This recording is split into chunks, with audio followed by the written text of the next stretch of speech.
The Celtics can't complete the fourth quarter comeback against the Miami Heat. I'm Sierra Goodwill, joined by the whole crew tonight: Jimmy Toscano, Bobby Manning, Yeah. and Josue Pavon. Guys, aside from probably the first 2 or 3 minutes of this game, the Celtics just were pretty much in shambles, very sloppy, dealt with some foul trouble on the part of Marcus Smart and Jayson Tatum. Couldn't complete the comeback down the stretch when they got close. Your first reactions to this game that was really messy?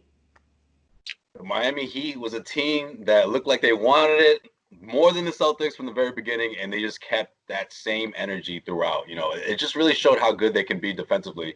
But then also getting to the free throw line and establishing the outside shot early, which gave them that huge lead that they were able to hold on to. Celtics did manage to get somewhat close. I love how Mike Gorman kept saying, or at least the one I was watching was Mike Gorman kept saying, Celtics, it's a 3 possession game. I'm like, yeah, but they needed to cut it more than that. And it just seemed like Right. when they did, they needed someone like Marcus Smart to help close out that game, or at least to finish out the fourth quarter. You got fourth quarter Kemba, you got more than you usually get, especially throughout this restriction part of his recovery. But yeah, it's just a tough game. But at the same time, you can't put this one on the refs, right? I mean, maybe a little bit, but this really comes down to the No. Miami Heat just beating the Celtics.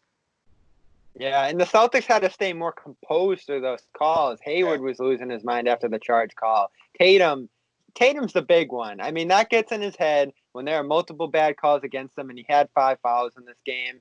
He loses his flow a little bit, and Brad was backing him up on one of them, but I feel like the whole group has to stay more composed through those. And the Heat just did a better job at controlling the flow of the game. They threw some zones out there, the timeouts, the guys they were putting in and out of the game. Like, they used the depth on their bench to their advantage. And, there's no knock on a two-time champion in Eric Spoelstra being a little better at this point than Brad Stevens, and he showed it here.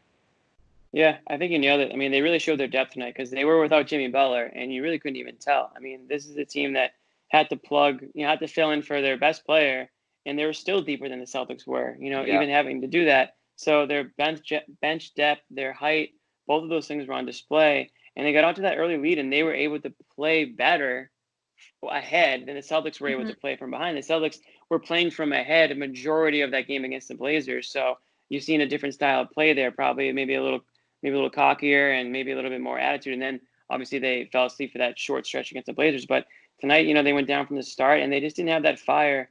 Marcus Smart fouling out in the third quarter, Jayson Tatum picking up 5 fouls, with plenty of time left to go. So they just didn't have it tonight. And, I think this loss kind of opened my eyes up to a couple of glaring spots for them, which is their size and their lack of depth. Yeah, Bobby, you brought up a good point there about the lack of composure. Jayson Tatum in his post-game press conference, the only player for the Celtics to talk tonight in the post-game press conference, I think emotions were running high. He admitted that the team let emotions get the best of them tonight in this game. They need to do a better job of controlling what they can control, and obviously had a major effect on the outcome of the game when they did have a chance in that fourth quarter with pretty much their starters out on the court plus Brad Wanamaker, they couldn't quite get over the hump because of the mental battles that they were having with themselves. But guys, let's talk about that lack of bench depth. You mentioned Smart foul trouble, Tatum foul trouble, and there just wasn't any energy coming off that bench or scoring that was anywhere near where it needed to be.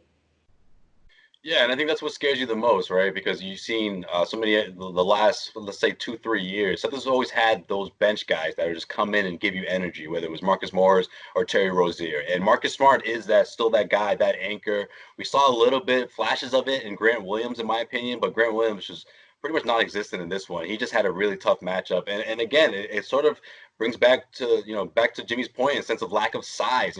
When you have a thin bench the way the Celtics do right now, and you don't have that size, a team like the Miami Heat is tough. A team like the Toronto Raptors is tough. Milwaukee, all these teams that are much bigger than you, and you can't use someone like Kemba Walker to, as an advantage because he's limited. And you can't have someone like Marcus Smart in foul trouble because he's going to give you that edge that you need, So I just think, again, the clock is sort of ticking here. I mean, this Nets matchup is going to be interesting to see.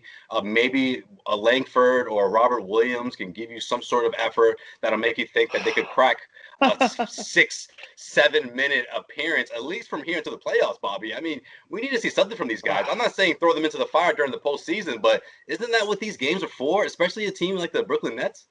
What When the about book Rob gets- Williams?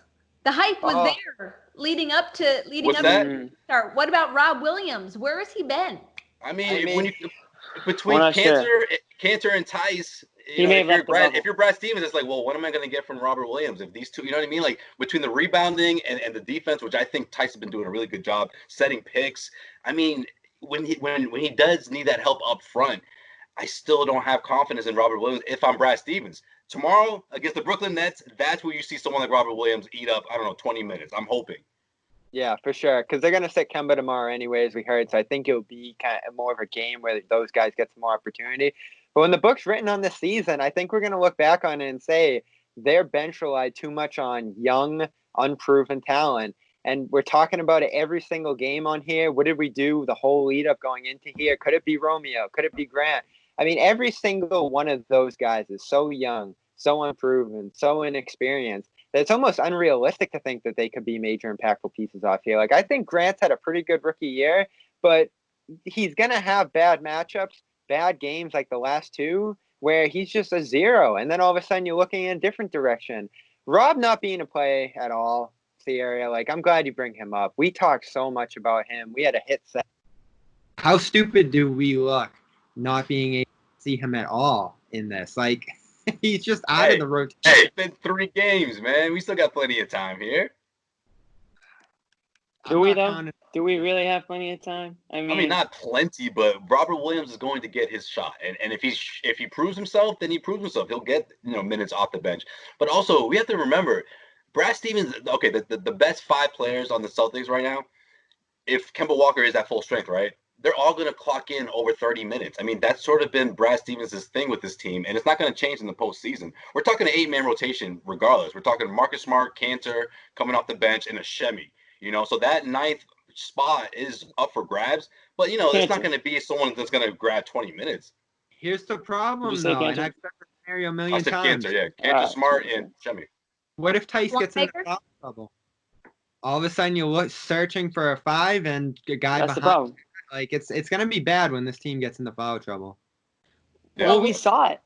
Yeah, we saw it. We just saw them get into foul trouble, and it was bad. And it was they didn't play 30 minutes. And it was bad without Jimmy Butler there for the Exactly. Miami Heat, which makes it even worse. Somehow, it was Miami's first win over Boston this season.